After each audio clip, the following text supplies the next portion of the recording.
හරි ළමයි. මම අද කතා කරන්න යන්නේ ප්‍රතිරෝධ පද්ධති ගැන. ඊට පස්සේ සමක ප්‍රතිරෝධය ගැන. ඊට පස්සේ මේ සමක ප්‍රතිරෝධයෙන් කොහොමද ගණන් හදන්නේ? ගණන් හදන්න අපිට ලේසි ට්‍රික්ස් මොනවද කියලා ඉතාමත් සරලව පැහැදිලිව කෙටියෙන් කියලා දෙන්න තමයි මම අද බලාපොරොත්තු වෙන්නේ. අපි මුලින්ම බලමු ළමයි ප්‍රතිරෝධ පද්ධති ගැන. හරි ළමයි. අපි මුලින්ම බලමු ප්‍රතිරෝධ පද්ධති ආකාර ගැන. ප්‍රතිරෝධ පද්ධති ළමයි ආකාර දෙකක් තියෙනවා. ශ්‍රේණිගත ප්‍රතිරෝධ පද්ධති, සමාන්තරගත ප්‍රතිරෝධ පද්ධති. මේ ශ්‍රේණිගත ප්‍රතිරෝධ පද්ධති කියන්නේ ළමයි පරිපථය හරහා ගලන සම්පූර්ණ ධාරාව ප්‍රතිරෝධ හරහා ගමන් කරනවා නම් අපි ඒකට කියනවා ශ්‍රේණිගත ප්‍රතිරෝධ පද්ධතියක් කියලා. ඊට පස්සේ සමාන්තරගත ප්‍රතිරෝධ පද්ධතියක් කියලා තමයි පරිපථය හරහා ගලන සම්පූර්ණ ධාරාවම ප්‍රතිරෝධ හරහා බෙදී ගමන් කරනවා නම් අපි ඒකට කියනවා සමාන්තරගත ප්‍රතිරෝධ පද්ධති සැකසුමක් කියලා. හරි ළමයි. දැන් අපි කතා කරමු සමක ප්‍රතිරෝධය ගැන.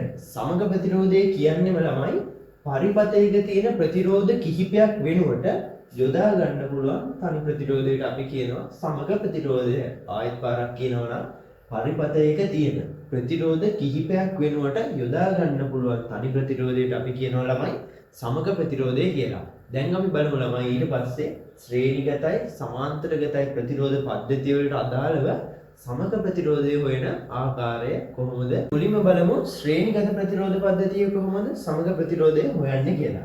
මම මේක අරන් තියෙනවා ළමයි R1 R2 කියලා ප්‍රතිරෝධ දෙකක්, එකක් ඕම් 4යි අනික ඕම් 6යි. මේ වගේ ශ්‍රේණිගත පද්ධතියක ළමයි සමක ප්‍රතිරෝධය හොයන්න හරිම සරලයි. මෙන්න මේ තියෙන ප්‍රතිරෝධ දෙකේ අගයන් වල එකතුව ගත්තා නම් අපිට කෙලින්ම සමක ප්‍රතිරෝධය ගන්න පුළුවන්. අපි දන්නවා එතකොට R සමග සමානයි R1 දැන් R2 කියලා මම ගත්තා. R1 කියන්නේ ඕම් 4යි, R2 කියන්නේ ඕම් 6යි, 6යි 4යි 10යි. ඕම් 10යි ළමයි සමග ප්‍රතිරෝධය එතකොට ඕම් 10යි. මෙන්න මේ හරිම සරල දේශි ගණිත කර්මයක් භාවිතා කරලා අපිට මේ ශ්‍රේණිගත ප්‍රතිරෝධ පද්ධතියකට අදාළව සමග ප්‍රතිරෝධය හොයාගන්න පුළුවන් ළමයි. හරි. දැන් බලමු ළමයි අපි සමාන්තරගත ප්‍රතිරෝධ පද්ධතියක සමග ප්‍රතිරෝධය හොයන ආකාරය. මේ වගේ සමාන්තරගත පද්ධතියක ළමයි සමග ප්‍රතිරෝධය අපිට එකපාර ගන්න බෑ. එකයට R සමග ප්‍රතිරෝධ අගයක් තමයි අපිට එන්නේ. ඒකට අපි ළමයි මෙන්න මේ සමීකරණය පොඩ්ඩක් මතක තියාගන්නවා. දැන් මෙතන මම අරන් තියෙන්නේ R1 R2 කියලා ප්‍රතිරෝධය ගන්නෙ.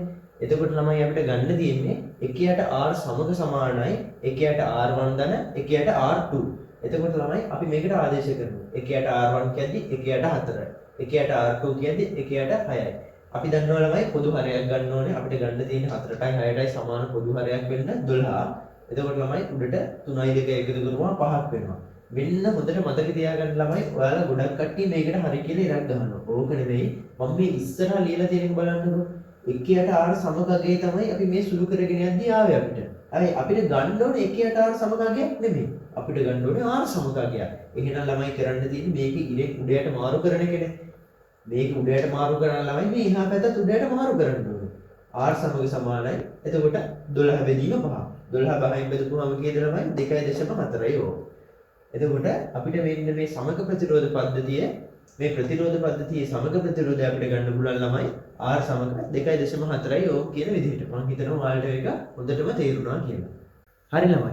මම තව පොඩි දෙයක් කියලා දෙන්නම් මේ සමාන්තරගත පද්ධතියක දැන් සමග ප්‍රතිරෝධය ගන්න කියලා දුන්නනේ. ඔය ගත්ත උත්තරේ හරියද කියලා බලන්න MCQ වලට මේක ගොඩක් ප්‍රයෝජනවත් වෙයි ළමයි. උත්තර කපලා දාන්න ඔයාලට කාලය ඉතුරු කරගන්න හින්දා. මේ උත්තරේ හරියද කියලා බලන්නේ ළමයි මෙන්න මේ ප්‍රතිරෝධ පද්ධතියේ තියෙන කුඩාම ප්‍රතිරෝධයට වඩා මෙන්න මේ ලැබෙන සමග ප්‍රතිරෝධය කුඩා වෙන්න ඕනේ. ඒ කියන්නේ මෙතන දැන් කුඩා ප්‍රතිරෝධය 4යි 6යි තියෙදි 4නේ. මෙන්න මේ 4ටත් වඩා කුඩා ගයක් තමයි සමාන්තරගත සැකසුමක සමග ප්‍රතිරෝධයට එන්න ඕනේ. අපි හිතමු ළමයි මෙතන ප්‍රතිරෝධ 3ක් තිබ්බා. 2 කියලා ප්‍රතිරෝධයක් තිබ්බා කියලා. එතකොට මෙතෙන්ට එන්න ඕන සමග ප්‍රතිරෝධය ළමයි මෙන්න මේ 2කටත් වඩා කුඩා අගයක් තමයි එන්න ඕනේ.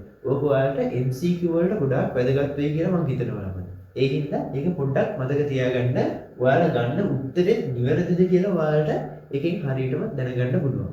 තවත් චූටි දෙයක් කියලා දෙන්න හිතුන ළමයි මේ සමාන්තරගත ප්‍රතිරෝධ පද්ධති ගැන. ඒකත් MCQ වලට ඔයාලට ගොඩාක් ප්‍රයෝජනවත් වෙයි.